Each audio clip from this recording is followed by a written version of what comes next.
engine running. Liftoff. We have a liftoff. It is 7 after the hour. I am Eric Erickson. This is Atlanta's Evening News on WSB. The phone number is 404-872-0750, 1-800-WSB Talk. At 9 p.m. tomorrow night, President Trump is going to address the nation from the Oval Office significantly. This is his first Oval Office address. The president has been very, very careful over the last 2 years not to make an address from the Oval Office. They wanted to save it for what he thinks is a big deal, and this is it in his mind. He says on Twitter he will address the nation at 9 p.m. tomorrow night. We here at WSB, of course, will carry it live and take your reaction afterwards. But he wants to address the nation overall, and the media is now upset over whether or not they will have to carry his speech. I kid you not. MSNBC, of all things, says they're not sure. Other networks are saying possibly not. Y'all, this is the president of the United States.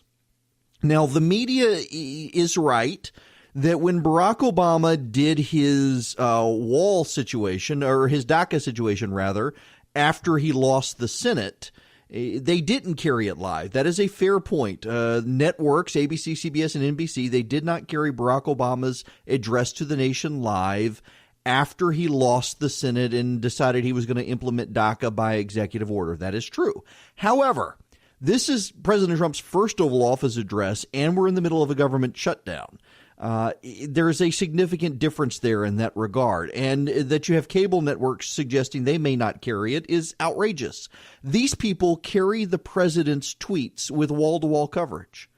I mean, it's conceivable that the media would cover the president's tweets tomorrow night at 9 o'clock more than if he addressed the nation from the Oval Office based on the media standard. That the media is complaining about this at all gives the president all of the ammunition he needs to show just how biased the media actually is in this.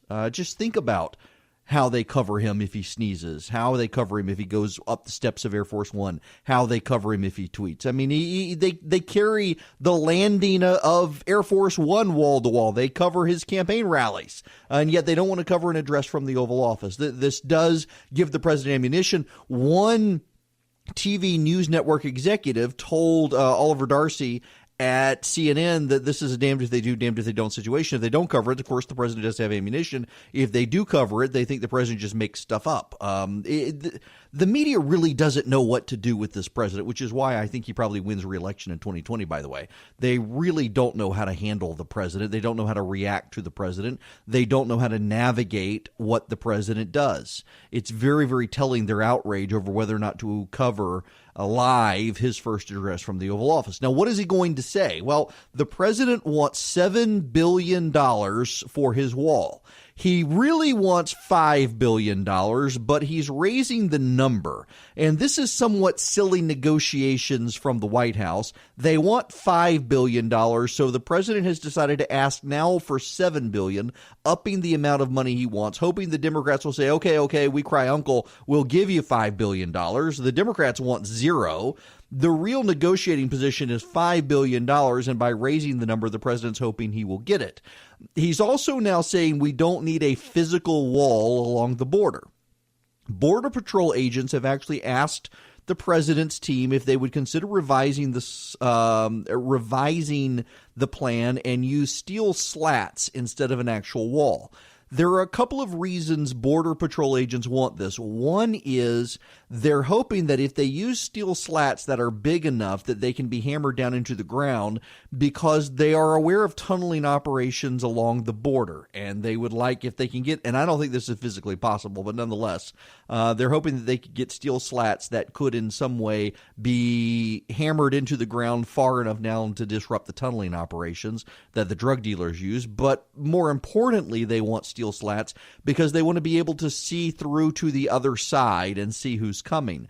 They also want gaps in the fencing so that farmers who have livestock can get to the Rio Grande for water for their crops, which is an ongoing situation down there now. But the Border Patrol has come out pretty strongly saying they do want some level of security.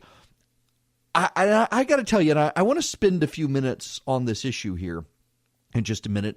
I'm really shocked by the number of people who are trying to turn the fencing, the wall, into some sort of moral issue. The phone number 404-872-0750, 1-800-WSB-TALK. If you were on vacation last week, I should tell you, this is the new time, 4 to 6, Mark Aram 6 to 8, Hannity 8 to 10.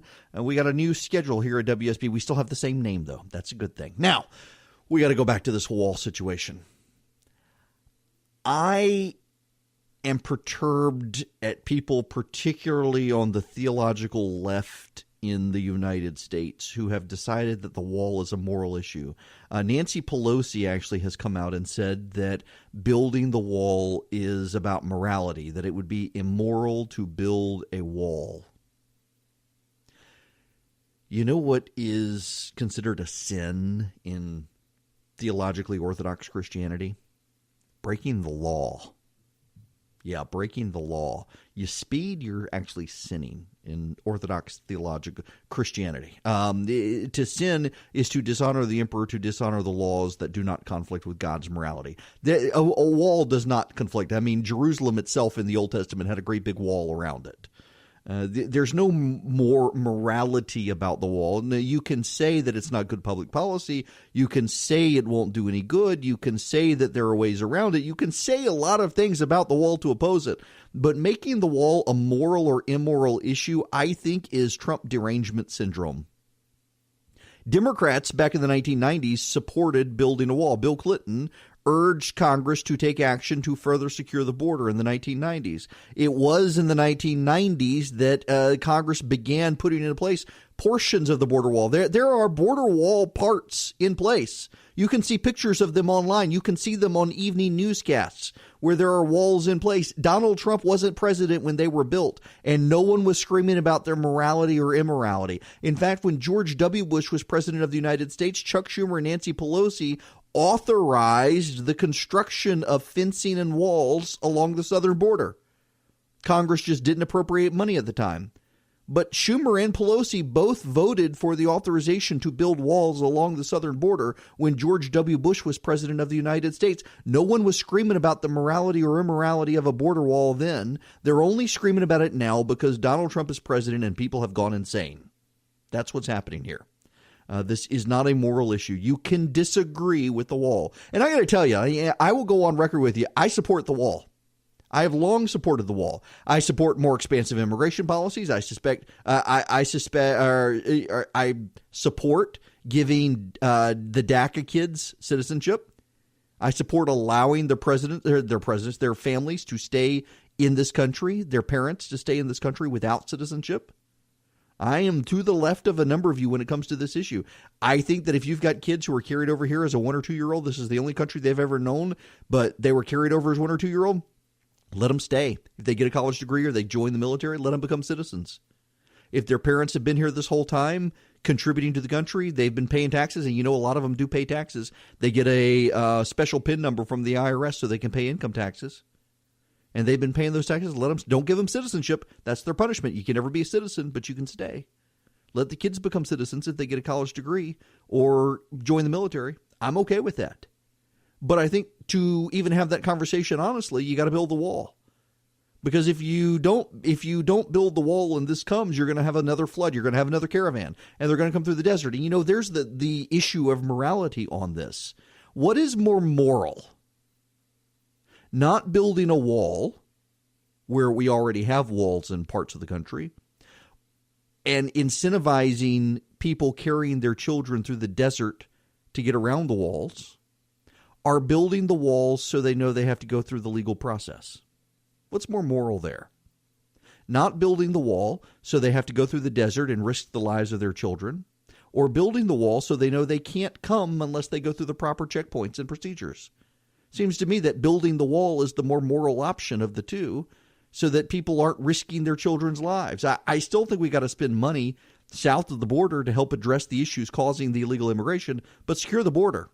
It's not an issue of morality or immorality. It's an issue of national security. It's an issue of national sovereignty. We should be able to secure the border. Tomorrow night, the president's going to address the nation at 9 p.m. and make that point. This is an issue of securing the border. This is an issue of national sovereignty. And this is an issue he's not going to back down on. When is the government going to reopen? Never, according to the president, unless the Democrats compromise on this issue. And quite frankly, I think the president has a good argument to make the Democrats compromise on this issue. Right now, the Democrats are saying they're not going to compromise at all. There will be no border wall. If that's the case, the president's willing to come down from $5 billion to $2.5 billion in money to at least get it started. The Democrats are holding the line here.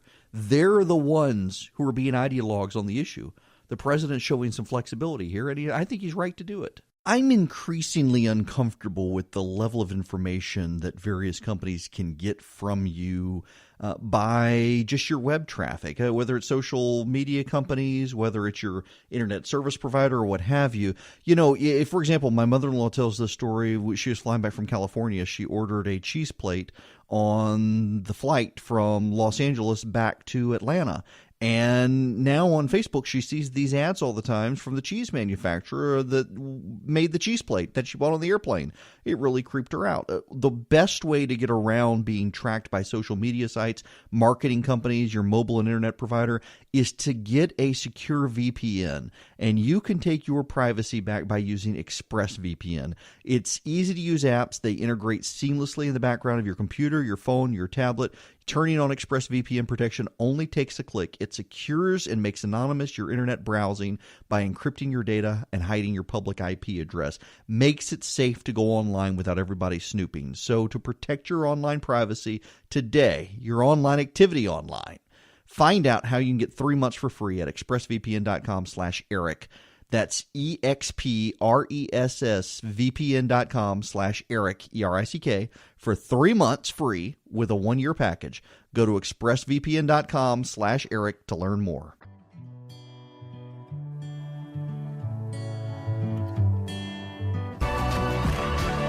It is 24 after the hour. I'm Eric Erickson. This is WSB. The phone number 404-872-0750, 1-800-WSB Talk. Let's go to the phones. Ann from Roswell, you are up first. Welcome. Hi, Eric. I just wanted to ensure that I heard you correctly when you said that you were in favor of giving the DACA kids free college. That was said? No. I am not in favor of giving them free college, although I think it's a federalist issue. If California wants to do it, I'm not opposed to letting California do it, but I don't think we should here in Georgia. No, what I said is that if they came over, if their parents brought them over here, and they get a college degree or they join the military and serve honorably, then we can consider giving them citizenship. But I don't have a problem letting them stay if we secure the border. Okay, great. Yep, I'm glad I cleared that up. Yes, Thank absolutely. You. And just to add on there, I don't think the parents who brought the kids should ever get citizenship. I think that's your penalty. People talk about a financial penalty for the people who carried their kids across the border and came here. If they've been working here for 30 years, they've been paying their taxes, they haven't broken the law since they've been here after crossing the border, let them stay. Just don't give them citizenship. And, here's the thing, and this does not get talked about in the media, and it is one of my pet peeves on this issue. Most of the people who are here, they don't want to be citizens. I mean, if they get it, okay. But they're actually here working, sending money home. I don't have a problem letting them stay. One of the untold stories, I think I'm probably one of the only people in talk radio who mentions this, is up until the late 1960s, there was a program in place in this country to allow citizens from Central and South American countries to migrate into the United States and work and go home seasonally. And they didn't have to reapply every year. They could keep a permit and they could come and go as they pleased. They paid taxes and then they went home. I mean, and that's what I think we should do. Now, about 80% of those people who were coming and working, they were working on farms. They were picking crops and whatnot. Georgia took advantage of this program in the 1950s and 60s hugely, where migrants from Central and South America would come here legally without getting citizenship, without going through the standard immigration lines, would pick crops, peaches in Georgia in particular, harvest the peanuts, and then return home. In many cases, they were allowed to stay seasonally to work without going home and send money home, but they pay taxes on it. Now, why don't we have that program? And by the way, there was no provision for them to get citizenship. If they wanted to get citizenship under that program, they had to repatriate to their home country and apply there. And none of them ever did. Now, I shouldn't say none, but almost all of them did not. And do you know why we don't have that program anymore? Because unions convinced Lyndon Johnson to scuttle the program. Because unions were afraid that the migrants who were coming here working on farms would eventually cut into other American jobs. And so they scuttled the program, and we've been dealing with the illegal immigration problem ever since in the ways we're currently dealing with. I got to have a question, and that is, are we going to tear down, or do Democrats favor tearing down the border wall that Bill Clinton built? If it's an issue of morality and immorality, should we tear down the portion of the wall that Bill Clinton built? Because it was Clinton in the 1990s who built the California border fencing. It was the Clinton administration that funded it and built it. If it wasn't immoral, this is Bill Clinton's administration, I realize, when we're talking about morality and immorality, but the Democrats of the 90s were perfectly happy to build it. They supported it. They voted for it. They funded it. They built it. If it's now immoral, should that be torn down? No one's actually wanting to call for that. No one's actually wanting to get rid of that. And I think that's something that needs to be reconsidered if they're going to do it. Now, we got to move on. Did you hear about Christian Bale? He thanked Satan. Yeah, I'm not kidding. He thanked Satan for the Cheney movie that apparently is an awful movie. I don't know anyone save one person who liked the movie, and the one person who liked it admits he only liked it because he hates Dick Cheney. It's apparently a very terrible movie. So Christian Bale thanked Satan at the Golden Globes for his performance of Dick Cheney, and apparently then was taken into police custody last night for a short time after assaulting his wife and his mother. Very fitting there. Liz Cheney today on Twitter wondered if he was thanking Satan or blaming Satan for that. Dick Cheney never assaulted his mother or his wife.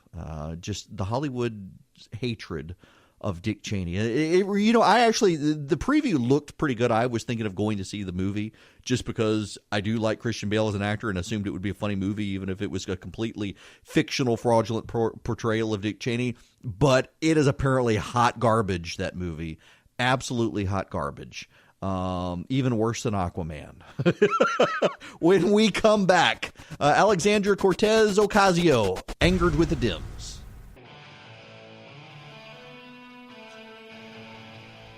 It's 37 after the hour. Eric Erickson here. News 95.5, AM 750, WSB. The phone number 404-872-0750, 1-800-WSB Talk. The Christian Bale story, I saw everybody talking about it. The assault to his mom and his wife was from 2008. I said it happened after the Golden Globes. Sorry. I just assumed he had done it again, seeing everybody woke up this morning, everybody talking about it. But nope, that wasn't the case.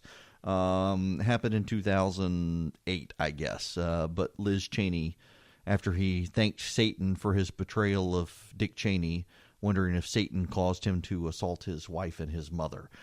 Alexandria Ocasio-Cortez, she is in the news a lot these days. The it girl of the left, of the Democratic Party, the fawning profiles of her in the last few weeks in the media. She is now getting blown up by the press. Whoopi Goldberg came after her. CNN came after her. The Washington Post had the audacity to fact check her. She's actually screaming bigotry today. She's claiming that it is a anti-Hispanic, anti-Latino, anti-woman point to fact check her. She says people are more concerned about checking facts than they are what is morally right. Sounds very Trumpian, according to a number of members of the press, that she's behaving very much like Donald Trump. Here's the problem. Alexandria Ocasio-Cortez is sucking the oxygen out of the room, and Nancy Pelosi and Chuck Schumer and the DNC are really upset about it. And so they are cracking the whip. They do not like that she's the it girl. They don't like that everyone is buzzing about her. They think she's riding a little too high. and they need to take her down a notch. And so their media allies are coming after her. I have no doubt. Listen, when CNN, the Washington Post, and Whoopi Goldberg all on the same day come out against Alexandria Ocasio-Cortez, you can be certain that somewhere phone calls were made, memos were put out, and people within the Democratic apparatus decided she needed to be humbled. And it doesn't appear that it's working. She is pushing back against all sides, claiming it is sexist, racist, bigoted for anyone to fact check her. I mean, what she said on 60 Minutes was crazy, but this is the Democratic love affair with the Overton window. If you don't know what the Overton window is, we're going to be hearing a lot about it. Much like we heard about the Alinsky doctrine when Obama was president, we're going to be hearing about the Overton window now that Donald Trump is president. Essentially, the Overton window is where you say a bunch of radical things over and over and over and over, and over time they seem more and more normal. So you keep saying we need a 70% tax rate, and over time it starts to sound like it's a normal idea as opposed to a whacked out idea. That's what the Democrats are doing here with their Overton window scheme. They're saying all these radical things on the left, hoping that they will get more and more people to think, you know what, these aren't radical ideas. These are perfectly acceptable ideas. It's all part of the plan. And, I think the pushback from the right should be to move the Overton window in our direction and start saying, you know what, we should scrap taxes altogether. We should have a 10% flat tax. Everybody should pay taxes, rich or poor, and they should also pay the same percentage. If 10% is good enough for God, it's good enough for the government. Same thing with guns. People think I joke when I say this, and I'm really not joking. I'm actually serious when I say this, that the solution for this country for gun violence is more guns, not less guns. And I know it sounds completely counterintuitive, and it drives the left insane. The left wants to round up all the guns. They keep citing Australia, which didn't have a Second Amendment and so could round up all their guns. I think we need more guns in this country. I think we need to make it as easy as possible for law-abiding citizens to own guns and learn how to use them safely. In a nation that has 300 million people and 350 million firearms, we should be thinking differently about guns than what people in Australia, Great Britain, or Canada think about guns. But nobody wants to hear that. It is my own personal Overton window. We should have more guns, not less guns, on the streets of America. Now, to the phones now, 404-872-0750, 1-800-WSB-TALK. Andrew in Canton, you're up next. Welcome. Hey, how you doing, Eric? Have a good afternoon. Yeah, how are you? I'm doing good. I just got a quick question. So has any of the mainstream media asked Schumer or Pelosi directly what's changed in the last 10, 12 years where they do no longer think we need a wall? They would never ask that question because they would have to account for why they supported it in the Bush years, and they don't want to have to do that. The reason here is Trump. That's really it. Democrats have constituency interests that oppose the wall, and so the Democrats will. That's all I got for you, Andrew. Honestly, the Democrats do not support a wall because their major La Raza and the like don't support the wall. They supported it in the 90s because there wasn't. See, I guess I should pull. Let's go up to 50,000 feet and look at the lay of the land right now. Democrats and Republicans both believe the Hispanic constituency in this country is still up for grabs. Democrats increasingly believe that Republicans are losing it because of Donald Trump, but they know that they don't necessarily have it. You see, when you look at the voter participation rates, Hispanic voters in this country tend not to vote. They vote some, but whichever side can actually mobilize them as an ethnic bloc can probably dominate politics in this country for a very long time. And Democrats are seeing worrying signs. For example, here in Georgia, Brian Kemp got 40% of the Hispanic vote that voted. In Florida, Rick Scott got 50% of the Hispanic vote. In Texas, Ted Cruz got 50%. Greg Abbott got over 60% of the Hispanic vote. Hispanic voters tend to be the most socially conservative voters in the country. And so Democrats need immigration as an issue with which to scare Hispanic voters and convince them that the Republicans do not have their interests at heart. There is a problem in the underlying data for Democrats. The problem is that most Hispanic voters who came here legally are okay with restrictions on illegal immigration. They took the time to do it legally. They think everyone else should as well. So the Democrats, to expand the Hispanic coalition of the Democratic Party, has hit on a multiple-pronged strategy, one of which is they've got to support illegal immigrants becoming citizens, because those are the Hispanic voters that would support illegal immigrants. They've got to do that. Yes, it is part of expanding the Democratic coalition. They see younger Hispanic voters are still socially conservative, but they are more willing to be tolerant of illegal immigration. So the Democrats are doing what they can to get the younger generations of Hispanic voters to vote for them. They've got to demonize Republicans on this issue. And now Democratic polling suggested to them the wall is unpopular. It's unpopular with Hispanic voters, and importantly, Hispanic illegal immigrants don't like the wall. And again, the Democrats want to grant these people citizenship.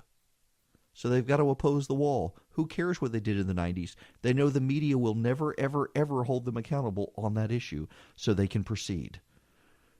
Mohammed from Lawrenceville, you're going to be next right here on WSB. Welcome. Hi. Thank you. So I am actually from Pakistan. I've been here legally for 12 years, citizen. And the funny thing is, the Pakistan and Afghanistan, they have Pakistan is actually building a fence on the border, and 1,600-mile fence, and it's all being taken care of by Pakistan Army. So I think President Trump would be genius if he just declared the security, national security, and use all the military resources to create this to build this wall, because otherwise these Democrats are just not going to let it happen. Yeah. Look, and I think that's something the president, thank you very much for the phone call. The president is thinking of doing that tomorrow night.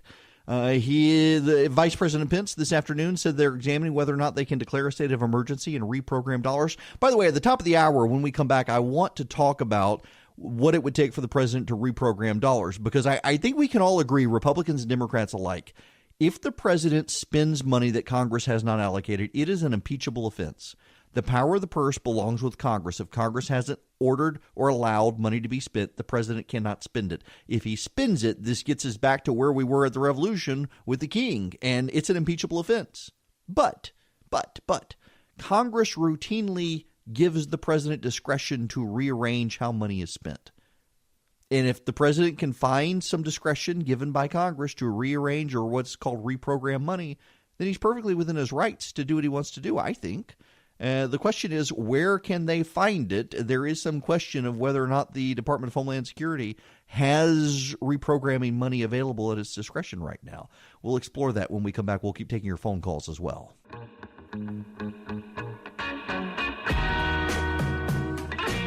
It is 4:54 p.m. It's Eric Erickson here, wrapping up the first hour of Atlanta's Evening News. We'll be back for the second hour. There is breaking news right now in the city of Atlanta. E-scooters, electric scooters, have been banned from sidewalks in Atlanta. The city council has just passed new regulations. Scooters will not be allowed on sidewalks, only streets, bike lanes, and shared use paths, according to WSB TV. That's it. Craig Lucy tweeting this out. I can't imagine that long-term the e-scooter market is going to survive, because so many pedestrians hate them now unless they're under the age of 30. And the taxation issue in Raleigh, North Carolina, they've just imposed a $2 tax on every e-scooter unlock. So every time you unlock a scooter in North Carolina, it did cost $1 from the scooter companies. Now it's going to cost you $3 because of a $2 tax from the city government, which has decided to get in on the taxation issue. It's becoming a revenue scheme for local municipalities. In addition to people hating them, I cannot imagine long-term the e-scooter phenomenon is going to last. Let's get back to phone calls here. Jack from Cartersville, you're up next. Welcome. Yes, thank you for taking my call, Eric. I greatly appreciate it. Sure. When it comes to the parents of these children that were brought over the border, if they're paying taxes, how do we get around the taxation without representation? Because the parents won't be able to vote unless they're citizens. Well, the taxation with representation actually isn't in the Constitution. It's in the constitutional structure. Right. I was just wondering, because that'll be brought up, and I was wondering. Well, There's a way around that. so if you work inside the United States, whether you're a citizen or not, you have to pay taxes on the money earned in the country. But it's fairly settled law that you have to be a citizen to vote. Now, there are states like California now that actually want to allow illegal immigrants to vote in statewide and local elections, and that is constitutionally dubious. In fact, I believe the Ninth Circuit Court of Appeals has even thrown that out, that's not possible. So taxation with representation only gets you so far. You come into this country to work, you understand you can't vote here because you're not a citizen, but you do have to pay taxes, and that's not going to change for a while. Now, when we come back, how can the president reprogram money for the wall? Before we get there, though, first, I want to give a quick shout-out to Martha Zoller. Martha's guest hosted for me in the past. She's worked for David Perdue. She's going to be a constituency coordinator for Brian Kemp. Brian Kemp's team announcing today that Martha will be one of a couple of people who will be dedicated to making sure that the people who voted for Brian Kemp are actually paid attention to, and that he has people listening to voters across the state of Georgia, not just people inside Atlanta. I think it's very interesting that in his tour of the state, he is not really spending a lot of time in metro Atlanta. I think that's good for social conservative voters around the state. Also, a bit of news on my end. I guess I'm allowed to announce that I will be the master of ceremonies on Monday for the inauguration. Very honored, very flattered that they asked me to do that. I guess I have to wear a tie now on Monday to be MC for the inauguration. I believe actually it'll be wrapped up, so I should be here at 4 o'clock on Monday for my show. I'll be able to give you all the gossip from the day at the McCamus Pavilion at Georgia Tech. When we come back, reprogramming tax dollars, and David Perdue is taking on Mitt Romney in the United States Senate over Romney's op-ed in the Washington Post. I'll give you the update on that and what Perdue said.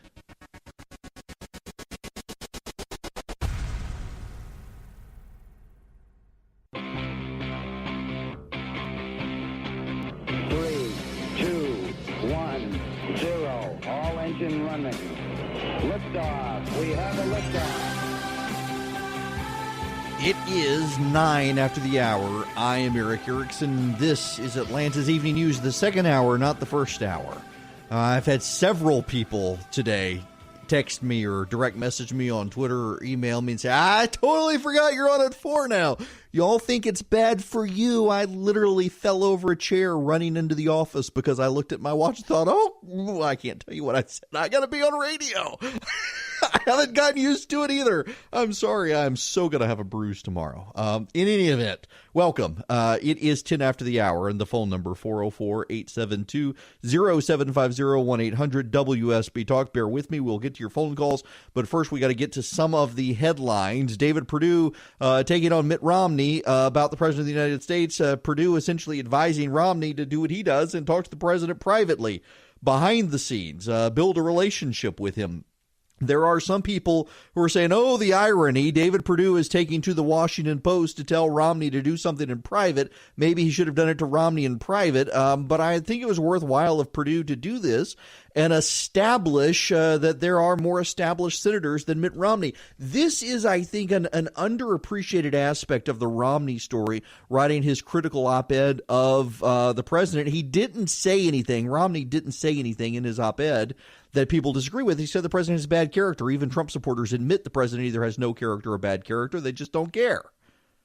But what I think is important is David Perdue subtly, very tacitly, putting out in his op-ed that, you know, there are people ahead of you in the pecking order, Mitt. Now, I don't know that that was what Perdue intended in writing his op-ed, but for the people who are saying, oh, he's telling Mitt he should have done it in private, well, maybe he should have told Mitt in private. Y'all, the media likes to build certain people up as being in charge. The media likes to build certain people up as being more influential than they are. I mean, look at all the fawning media over Alexandria Ocasio-Cortez. And now the DNC is getting people like Whoopi Goldberg, of all people, to push back and tell her to sit down, shut up, and learn. That's what Goldberg said on The View, essentially. CNN, The Washington Post, fact-checking her now. She's upset about it. It's people wanting her to know she's not the boss. She's a nobody. She's one of 435 members of Congress on the House side, one of 535 with the Senate. That she needs to calm down and essentially, they don't want to say it this way, but learn her place. She's a freshman congressman. She has no power, no clout, no chairmanship, nothing. She doesn't write the rules. And the same now with Mitt Romney. Mitt Romney is a freshman junior senator. Mike Lee, who's younger than him, is the senior senator from Utah now. He needs to figure out his place in the Senate before he starts acting like he's a president or a leader. And I think Perdue is right to call him out on that, even if I agree with what Mitt Romney wrote. The outrage over what Romney wrote, I think, is silly. I mean, you would think that Mitt Romney, the outrage elevated Romney to a position greater than one of 100 senators. But Perdue, I think his op-ed response to Romney is a very strong indicator that Perdue is not going to let Romney come in as a former presidential candidate and act like he's been there longer than everybody else. So good for Georgia Senator doing turf protection, if nothing else. Now, in other news out there, can the president reprogram money? It's questionable whether or not the president can actually declare the southern border situation an emergency. We should get that out of the way here. In fact, we need to get two things out of the way. First of all, if the president spends money that has not been allocated by Congress, it's an impeachable offense. I don't care who the president is or what party it is. If a president spends money not allocated by Congress, Congress has the purse strings, that would be the president encroaching on the power of the first branch of government, and they could impeach him. And I'd support the impeachment. That's not what the president – that's what the president said he was going to do, by the way. The president said on Friday that, he was going to declare an emergency and he was just going to go spend some money. That's what the president said. That's not what he meant, though. With this president, you do have to understand he works differently from others. The things he says are not necessarily the things he actually means. He doesn't articulate them in the way someone who is a career politician or actually knows what they're doing would. But his team is sworn to protect, uphold, and defend the Constitution, and they will steer him right. And what his team suggested to him is that there is money that can possibly be reprogrammed. They're looking at that. Jay Johnson, who is Barack Obama's Secretary of Homeland Security, said there was nothing in Homeland Security budget that could be reprogrammed in such a way. But of course he would say that. He was Obama's Homeland Security czar. He doesn't support building the wall on the southern border. But what about Kirstjen Nielsen? She may say that some money can be programmed. Here's what you need to understand about reprogramming and why it's perfectly legal for the president to do it. Congress over the years has gotten really lazy about budgeting. And Congress gives money to each department and oftentimes includes language in the authority giving the department that money and says the secretary has discretion, or as the secretary allows, he or she can rearrange money. They've done this for years. I mean, going back to the Reagan administration in particular, when Congress stopped doing budgets and started doing continuing resolutions, because they weren't doing department by department budgets, they would just do a continuing resolution and say, we'll give you X number of dollars, and Secretary of Homeland Security, Secretary of Defense, whatever, you reallocate the money however you want to reallocate it. Well, if there's money to be reallocated, then go for it. The president has the authority. The president can direct the secretary. Remember, the Secretary of Homeland Security is a subsidiary entity within the executive branch. The president is the unitary executive from whom all power flows in the executive branch. Yeah, I totally believe in the unitary executive theory. You have the first branch of government is Congress. The second branch is the president, not the president and his cabinet, not the president and the various executive departments and bureaucracies. It is the president of the United States is the second branch of government. And so if Congress tells a secretary they have discretion and the president orders that secretary to spend it, the secretary can resign. They don't have to reallocate the money. But if the money can be reprogrammed, the president has constitutional authority to reprogram that money. You may not like it, but he can do it. Barack Obama did it. George W. Bush did it. Bill Clinton did it. George H.W. Bush did it. Ronald Reagan did it. Every president has reprogrammed money as Congress has allowed them to do. If Congress doesn't like it, Congress can take back the authority to reprogram the money, but it's perfectly perfectly legal for a president to reprogram money, as long as, and this is the big key here, as long as the money has been allocated by Congress. If Congress has not allocated the money, the president cannot spend the money. But if Congress has given the Department of Defense or the Department of Homeland Security money for national security or border security, and the president says, look, this is a national security issue, well, then the money can be reprogrammed from the Department of Defense or the Department of Homeland Security to spend that money. And again, you may not like it. Congress may not like it. The Democrats may not like it. It's not impeachable. It's legal. If Congress doesn't like it, they should stop abdicating their responsibility to the executive branch to be able to spend that money. That's what this all boils down to, folks. Congress should not give the president so much discretion that he can reprogram money like this. But they have. And the president's going to take advantage of it, and it's legal for him to do it.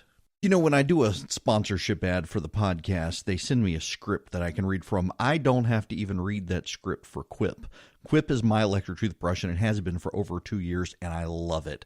I ordered it myself well before they were a sponsor of this or even my radio show because I kept seeing the ads on Instagram, and I was looking for a good electric toothbrush. And so many electric toothbrushes, if you buy them, the toothbrush heads are so big you can't get them to the back of your mouth to brush, and they come with a big recharger you got to carry with you. The Quip does not have either of those problems. It is designed by designers with dentists, and it shows.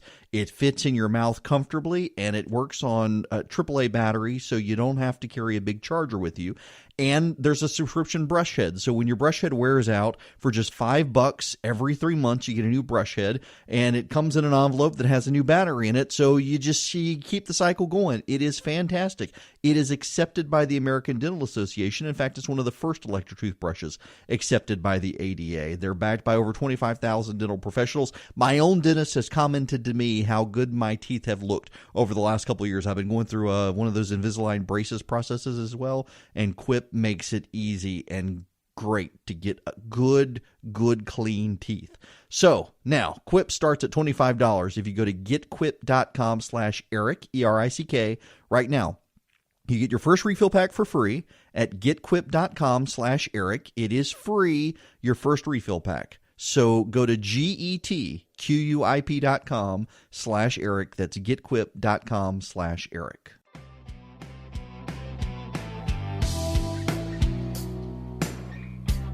It is 25 after the hour. Eric Erickson here, 404-872-0750, 1-800-WSB-TALK. Those are the numbers to the phone calls we go. David in Lilburn, welcome. Greetings. My query is this. Why couldn't Trump use the financial aid that we send Mexico every year to build the wall? Because we barely send them any. Dadgum. I mean, we don't send Mexico. I think the last time I checked, it was like $29 million we sent to Mexico, and most of that was to help with military issues in Mexico fighting drug cartels. So it's allocated through the State Department as well, and so it can't be reallocated or reprogrammed. State Department funds have to be spent abroad in the foreign aid budget, but it's barely any money. I mean, y'all, we don't spend in Central America. I realize people talk about the foreign aid budget. The foreign aid budget is actually less than 0.5% of the federal budget. And in Central America, Mexico, all the way to Panama, take all the countries in Central America. In fact, you know what? Because I'm a nerd, let's do this. Just so you have a sense of what we're dealing with here. The president wants $5 billion for the border wall. Let's take all the countries in Central America. That would be Mexico, Guatemala, Honduras, Belize, El Salvador, Nicaragua, Costa Rica, and Panama. Don't you like my pronunciation of Nicaragua? All those countries, we spend less than $1 billion. In fact, when I did it on Erica, it was less than... what was it? Less than $700 million in Central America. To get up to $800 million, you got to start pulling in South American countries. So if you could theoretically reprogram 100% of the money being spent in Central America, you would get less than $1 billion, which is problematic. So yeah. But you can't reprogram foreign aid dollars. That has been tried before, I believe, and has been thoroughly rebuffed by courts. Can't be done. Let's see. I don't have time to do anybody else justice. Y'all stick with me on the phone. When we come back, I will take more of your phone calls. We also need to get into a very specific topic. Anti-Semitism. The media in this country has been so obsessed with the rise of the alt-right and Donald Trump and whether or not he's a racist, and they all presume he is. The media has completely ignored the rising anti-Semitism on the left. You now have members of Congress who are raging anti-Semites, hate Israel, and are blocking legislation to support Israel and support our alliance with Israel, all while complaining about the president disrupting alliances elsewhere. It is totally because the media worldview is so biased against the right, they never bothered to even focus on the rising anti-Semitism. Now you got a member of Congress accusing people of dual loyalty for supporting Israel. Ponder that while we go to commercial break.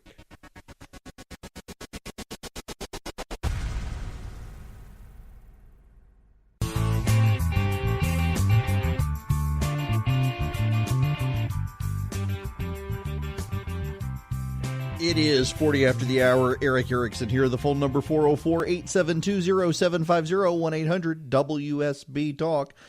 Back to the phones we go. Earl from Dahlonega waiting patiently. Welcome. Thank you. I don't understand why the Democratic Party hasn't learned over the last 35 years or so. In 1978, they opened. Jimmy Carter invited the Cubans to come to America, and Castro informed the prisoners in their jails that they could either go to America or they could be shot. They came to America. He opened his mental institutions. As a result of that, we had riots in Atlanta had 3 riots. Oakdale had a riot. It cost American taxpayers millions of dollars, and we had those individuals out on the street. I don't understand why we haven't learned anything over this period of time. Oh, because people's memories are short. Earl, you're specifically talking about the Mariel boat lift. For those of you who don't remember, and I was a toddler when it happened, but certainly remember studying in history. The Castro regime in Cuba announced that any Cuban who wanted to leave Cuba could do so. And the American government, going back to the Kennedy administration, had a longstanding precedent that if a Cuban arrived in the United States, they were automatically granted refugee status. And so there was a big boat lift out of the Mariel Harbor, the Mariel boat lift. And it turns out that what Castro was actually doing was he was clearing out his jails and insane asylums. And those people were getting to the United States, and the immigration officials were overwhelmed in the United States. I don't know that that's the best example, Earl, and that was such a specific case. But, you know, you go back to the people are floating it on Twitter today that the Republican platform when Lincoln was president was open, unrestricted immigration and free trade with China back in the 1800s. You know, the more things change, the more they stay the same. We're dealing with the same things over and over. I don't know that that's specifically an apt comparison either. A lot of people are making more of it than there is, but immigration is a long, drawn-out subject. If we bother to secure our border, maybe we could start having different conversations. Steve and Marietta, welcome. Hey, Eric. Hey, appreciate you taking my call. Sure. My first one is I think you covered when you were talking about the constitutional authority for repurposing money. And so it's my understanding that is Congress would make it as part of the budgeting process to basically give discretionary authority to the president for some of the money that is budgeted for a certain bill or department. And earlier you were also talking about how that Congress had become lazy or lax in giving out their own authority. Isn't that in and of itself unconstitutional because it doesn't follow the process? And it kind of reminded me back in the financial crisis when Timothy Geithner gets basically a carte blanche, a blank check to buy as many securities for Fannie Mae. That's unconstitutional. It's not unconstitutional if Congress sets the parameters for how and where the money can be spent. So, for example, Congress can give to the State Department $100 million. And then Congress can tell the State Department bureaucracy and the Secretary of State, you can spend that money however you want. That's not unconstitutional, and that's what Congress frequently does. Where it becomes unconstitutional is where the Congress allocates $100 million to the State Department, and the president says, I'm going to make the Defense Department spend the money. That's unconstitutional because Congress, in the parameters of its continuing resolution, has said the money's got to be spent over here. You can spend it however you want as long as you spend it over here. That's not Congress abdicating its responsibility. The Constitution does not say that Congress has to approve each line item. The Congress just has to set the budget, and the budget is State Department gets $100 million.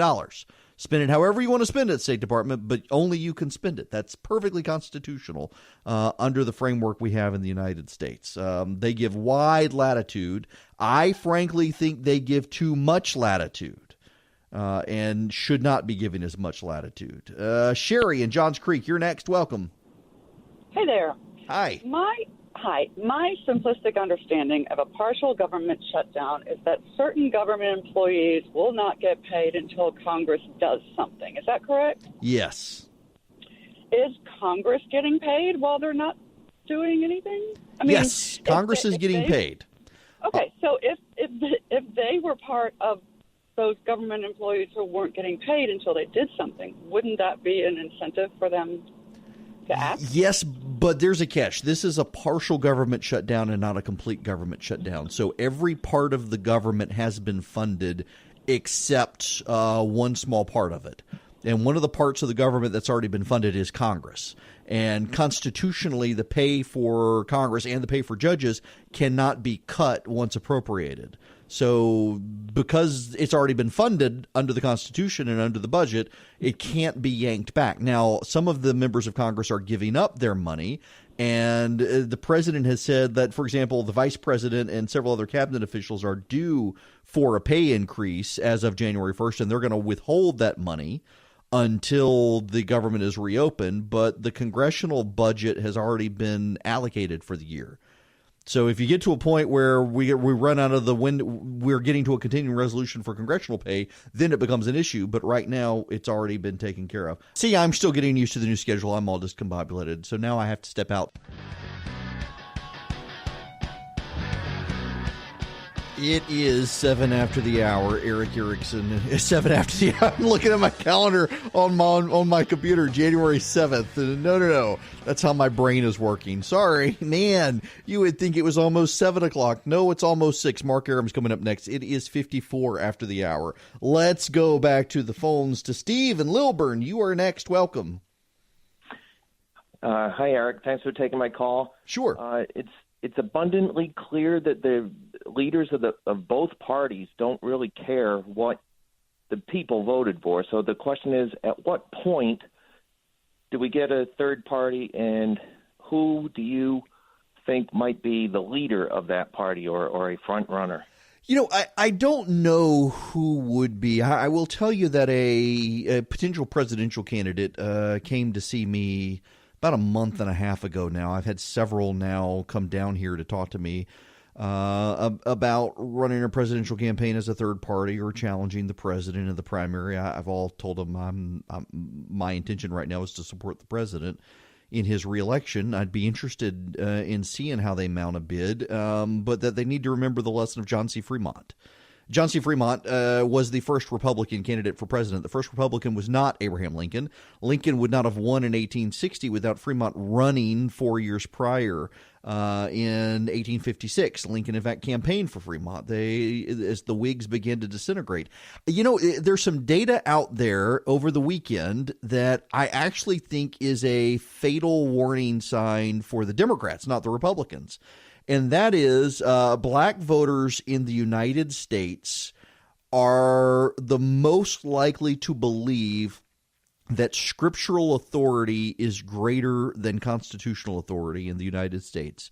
In other words, that the Bible is a greater authority on how to live your life than the Constitution.